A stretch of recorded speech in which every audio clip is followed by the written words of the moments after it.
की म्हटलं गाणं शिकवता म्हणजे काय करता. मला ही प्रोसेसच नाही आजपर्यंत कळली. कारण गाणं येतं किंवा गाणं नाही येत.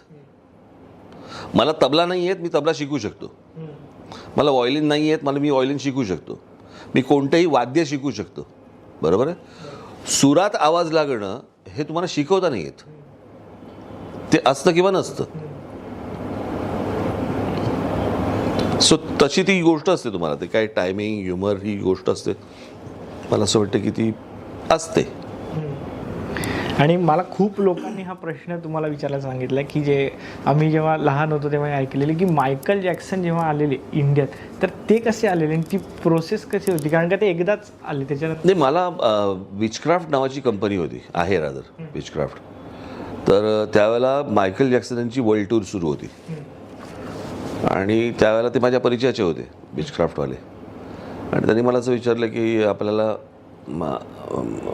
तुम्ही जर सपोर्ट केलात तर मायकेल जॅक्सन आपल्याला मुंबईत आणता येईल.